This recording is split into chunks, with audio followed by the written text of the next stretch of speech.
Hello beautiful soul! Welcome back to my channel. This is my channel for Japan, Kabayan Libra. This reading is for you, 22-26. Tingnan natin ang iyong energy mo this week. Anong energy ni Libra this week? Talaga yung tatandaan na maaaring ito is vice versa.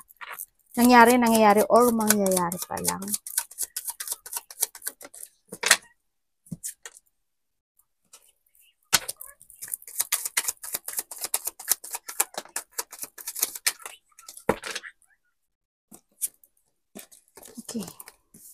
Okay, ang energy mo this week, ang nakita ko sa dito, may mga situation na you try to evaluate, no? May mga sitwasyon, i-evaluate may mga bagay o sitwasyon na pwede mo nang i-let go, pwede mong baguhin, pwede mo i-change, ganyan. May mga sitwasyon na pag-iisipan mo munang maigi kung ano yung mga dapat mong gawin o aksyonan o mga layunin in life, no? Yun ang nakikita ko sa dito. May mga i-evaluate ka, maaaring magkakaroon ka ng mga choices this week. May mga sitwasyon na pag-iisipan mong maigi.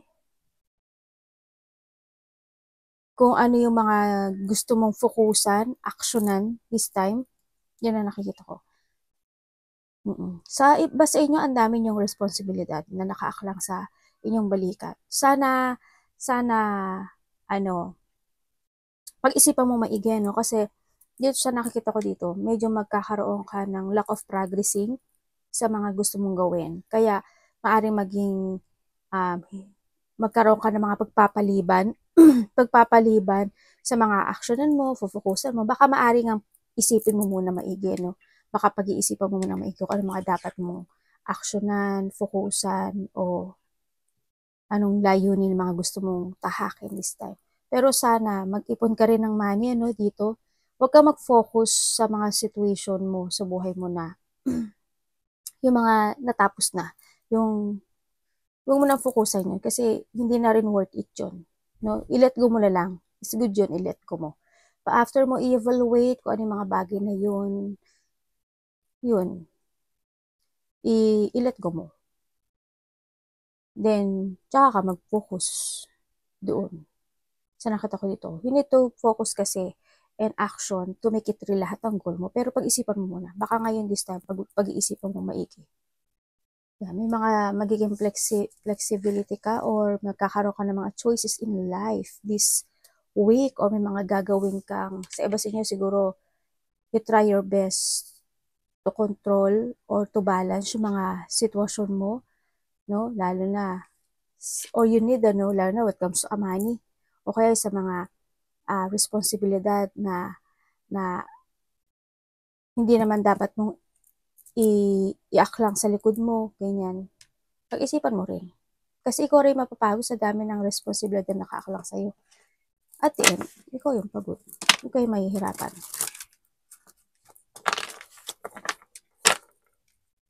Ingat ka dito, no? May nakita ko dito ang tao na hindi siya pwedeng maasahan or hindi siya pwedeng pagkatiwala.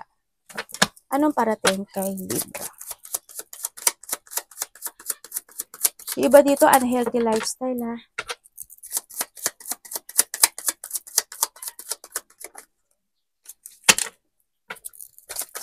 May mga disappointment din ako nakikita sa'yo.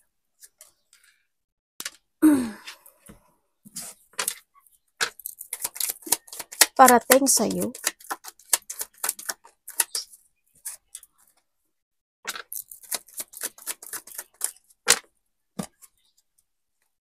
Puro money ka. Okay, parating sa'yo.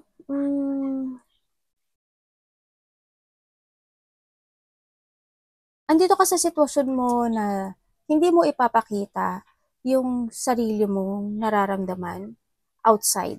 Kikimkimin mo yun, no? Kumbaga, malungkot ka inside, okay ka outside. Sa nakita ko dito, may mga sitwasyon na maaring hindi magkaroon ng mga pagkakasundo or maaring nangyari na yon, and this time maaring hindi mo siya pagtutuunan ng pansin and you are more on focusing more onto yourself to start a new beginning. Siguro hindi sa sitwasyon na baka yun yung out dito na ililet ko muna lang yun. Kung nagkaroon man ng mga sitwasyon na nagkakaroon ng hindi pagkakasundo, either sa magkakapatid, karelasyon, o kasama sa trabaho yan, tapos pipiliin mo na lang na mag-focus sa sarili mo. Or you need to focus more to yourself. No?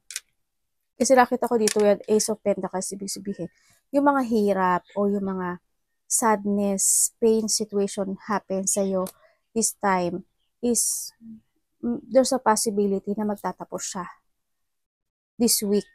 Yun ang nakikita ko dito. Kaya, mas more ka mag-focus sa sarili mo dito. No? Kumbaga, magkakaroon ng harmony or mas pipiliin mo yung magkaroon ng peaceful in this situation. Ang nakikita ko kasi dito, siguro in the past, maaring sana tapas na yun, ano, pero hindi na si Ace of Pentacles. If ever na hindi pa nangyari sa inyo, nangyari na, mas good yun nangyari na. Kasi there's sa Ace of Pentacles, nagtapos na siya, magtatapos siya. Kung hindi pa man din, umiwas na lang kayo no, sa mga agreement, disagreement, battle, mga pakipag-competition, or mga tao na hindi ka nila gusto o hindi sila willing to cooperate sa'yo, ganyan, yung mga tao na, yung sa gulo, kumbaga, malaki man o maliit dyan, yung mga conflict nyo, iwas ka na lang doon. Sa kakita ko nga dito, mas nagiging patient ka or mas magiging patient ka, no, sa nakikita ko dito. You try to make it balance, yung pakikisama mo sa mga nasa paligid mo this time. Tingnan natin ang dapat mong iwas. Diba sa inyo may parating naman? Yung nakikita ko. Ay, puro pa ay isa.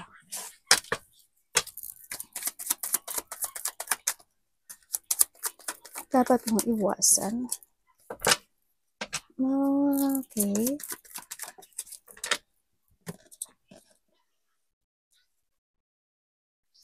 Okay, dapat mong iwasan. Iwasan mo yung isang bagay o sitwasyon sa buhay mo na hindi mo alagaan yung sarili mo. Kung ikaw medyo kulang ka sa tulog, bumawi ka ng tulog, kung nagiging night shift ka, ganun din. Iwasan mo din yung hindi mo alagaan at pahalagahan yung sarili mo this time.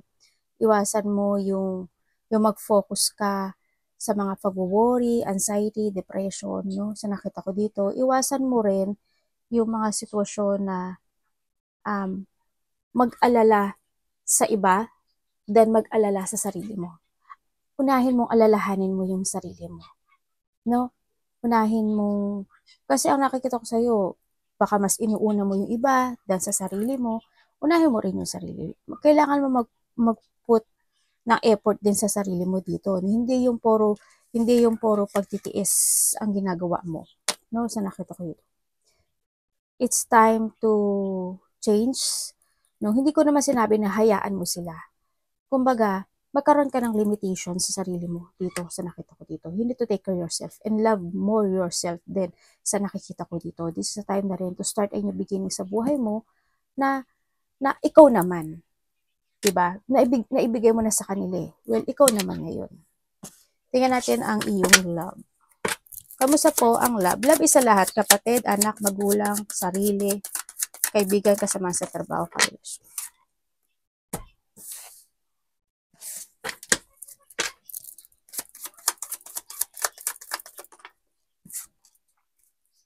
Okay. Okay, when it comes to a love. Okay. Siguro ang karelasyon nyo is either magkaiba kayo ng language or magkaiba kayo ng lahi, no? Sa nakikita ko dito. When it comes to a love, ang nakikita ko naman, okay naman siya kung kayo is in a relationship, no? Or bago man ito, okay, nakikita ko dito, ikaw or siya is giving an effort and hard work dito sa relationship na to. Nakikita ko na okay naman, you feel relaxed or you feel okay sa pakipag-usap sa kanya, no? Parang din yung contentment. Kaso, may mga point ako nakikita dito na maaring isa sa inyo is may tinatagong lihim o may mga hindi pa totally sinasabi sa isa't isa. Kumbaga, may sikreto, no? Sa nakikita ko dito. Pero kung titingnan ko siya, okay kayo. good term yung ano nyo, relationship na to. Pero isa sa inyo, may lihim. Kaya you need to trust more to your intuition dito when it comes dito sa love na to. Karelasyon mo man siya or bagong karelasyon mo man siya, no? Sa nakita ko dito. Mag-ingat pa rin kayo. Pero ikaw lang naman na makakaano niyan. Makakaalam sa sarili mo kung totoo siya.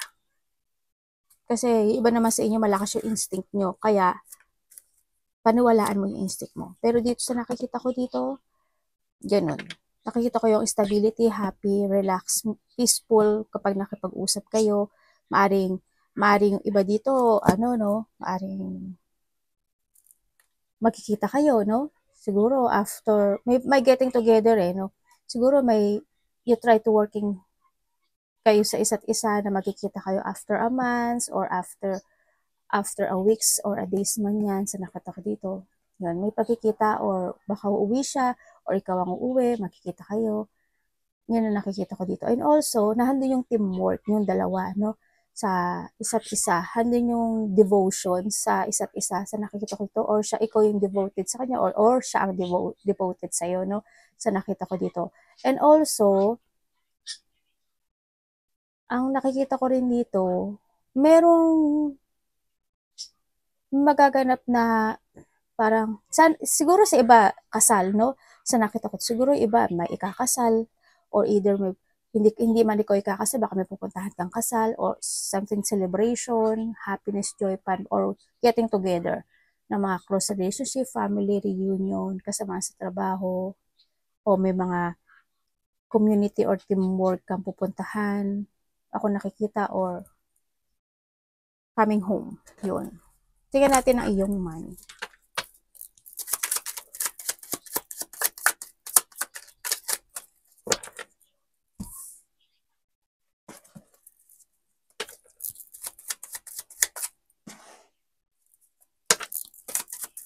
Ang iyong money.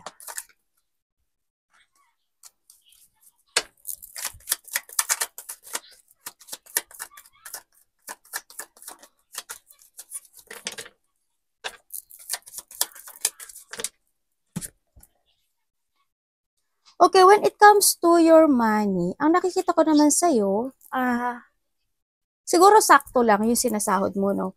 Sa nakikita ko dito. Maaring handun ka rin sa sitwasyon mo na inaayos mo na yung pagpapatakbo ng, ng money mo sa nakita ko dito. You take care naman yung money mo sa nakita ko dito. Handun naman na nakafocus ka para ayusin o para balansehin yung money mo. Handun din naman yung mga sitwasyon siguro na nagkakaroon ng konting transformation sa'yo, you try to make it balance yung money mo. Kaso siguro mas malaki ang lumalabas dahil sa pumapasok, kumbaga may pumapasok, pero siguro kung nagtatabi ka, konti lang, mas nalalabas mo siya totally. Pero sana, mas more ka maging wiser and mas more ka maging stronger how mo papatakbuhin ngayon yung money mo, no? Kailangan sa'yo ngayon is may mga sitwasyon na kailangan mo baguhin, i-renewal, i-end, or kailangan mo talaga dito is transformation when it comes to your money para mas maging maganda yung daloy ng mo. Wag ka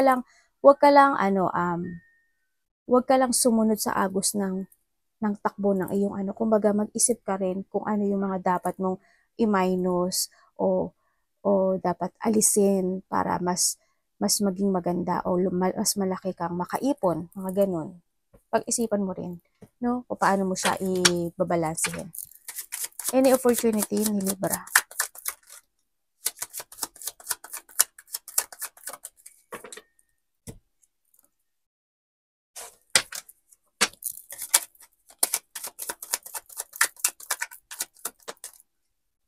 May magtatapos sa buhay mo. There's something ending into your life. Nako. Okay, opportunity. Kanino mo ibibigay ang iyong pagmamahal? Sa nakaraan o sa bago? Yun lang. No? May taong interesado sa iyo dito? Or you interested to this person pero may luma or may bago ako nakikita? No? Andito rin yung sitwasyon na any opportunity, there's an offering of love. Or, and then, sa iba offering of love, pero nakikita ko dito medyo nag-aalala ka ata sa nakikita ko dito. no? Kung may parating, kasi may pabalik at may bago rin kasi dito. Kaso medyo may pag-worry. Ako nakikita dito. Also, ang nakikita ko rin sa'yo, kung may mga pinagdadaanan ka na emotional situation or may mga pag-aalala, worry, or situation na nahihirapan ka, iba dito maaring pagising-gising kayo sa gabi ha, or you are na night shift. Magtatapos yun. Magtatapos daw siya, pero you need to follow your heart. You need to keep moving to your goal this time, sa nakikita ko dito, para matapos yun. Kailangan mo ngayon is you need to jump to your fashion dito. No? Mag-focus ka more sa sarili mo, love yourself, jump to your fashion, make a plan, and then mag-keep moving ka para kung kailangan mong i-withdraw, i-let go, i-move, or you escape sa isang sitwasyon, o i-change mo yung decision mo. O yung iyong pananaw sa kinabukasan, gawin mo. No, hanapin mo yung makapagbibigay sa'yo ng joy, happiness, and fulfillment in life. Minsan tanongin mo yung sarili mo, ano ba ang dapat kong gawin? Anong dapat kong i-change? Ano yung dapat kong baguhin? Ano yung dapat kong unahin? Tanongin mo yung sarili mo kung ano yung makapagbibigay talaga sa'yo ng fulfillment in life. Yan ang nakikita ko. Kasi ang kailangan dito, kasi you have the wheel of fortune din, di ba? Ibig sabihin talaga is, you have a knowledge paano mo babaguhin yung destination mo dito, no? Huwag kang magkaroon ng panghihinayang sa mga bagay o sitwasyon sa buhay mo na maaring nagkakaroon ng damage or natapos nawala na. Ang the good terms na lang kasi dito is ibalik mo yung sarili mo, magplano kang muli. You need to prepare for your future, i-discover mo pa yung mga kakayahan mo na kaya mong ilabas. Mas more ka mag-focus to think to the future. 'Di ba? Nabubulol ako pa. Kailangan sa'yo ngayon is a new journey. Tingnan natin ang advice. Nacho ako. Sorry, anak. Agumin ne. Siya nga na yo. Opo yan. Siya nga na de siya. Sorry, mami mo alu. Kilo diyang mo alu. Liwi diyang mo alu. Aligato. Yung anak ko nagsisimpay. Ay, anak ko nag-aalala siya kapag gano'n na. Akala niya kung ano yung bumara sa ilong ko at sa aking bibig. Okay, the advice. Tama, ang galing. Masasabi ko lang. Sinabi ko na ito eh. Kung ano yung narinig nyo kanina, yun. Lumabas. Oo, sabi dito, tanungin mo daw yung sarili mo. Yun. Kung ano yung makakapagbigay sa'yo ng happiness, kung ano yung mga dapat mong i-withdraw o escape or let go sa buhay mo. Yun. And then yung mga change your pananaw sa kinabukasan. Also, sinasabi dito, kung kailangan mong umiwas sa mga sitwasyon na pwede kang malungkot o pwede mo ika-disappointment, umiwas ka. You need mong mag-focus sa iyong mental health, mag-start ka ng new mental health. Kailangan mo ngayon is ibalik mo yung confident mo, and then make a new direction. Sinasabi dito, be a idealism. Ang nakikita ko dito, and start a new beginning. Dito. Yung iba sa inyo, no? Siguro tatlo trabaho nyo, no? Baka ganun sa iba. O meron kayong mga sideline, mga ganun sa nakita ko dito. You need to value yourself dito, no? Sa nakita ko dito, hanapin mo yung sarili mo. Yun ang nakita kong payo dito. And then, being a truthful when it comes sa sarili mo. No? And kasi you're the intelligent naman talaga. And be inspired to start a new beginning into your life. Kung this is a work, mag-iba ka ng work. Kung sa iba naman siguro sa inyo, kung kung nasa work man kayo, maaaring nasa section 1 ka, mapupunta ka sa section 2, o kaya pang umaga ka, mapupunta ka, o kaya pang gabi ka, mapupunta ka sa pang umaga. Mga ganon. May changes happen, no? When it comes to your work sa nakikita ko dito. May new beginning. Either mag-change ka ng work or malilipat ka lang ng section. Department ba tawag? Kung ano man yan ang tawag doon. Yun ang nakikita ko sa dito. There's a new beginning, meron dito abundance, prosperity, or you need to mo ngayon na maging very practical sa buhay mo this time when it comes to a money. No? Arigatou namaseka.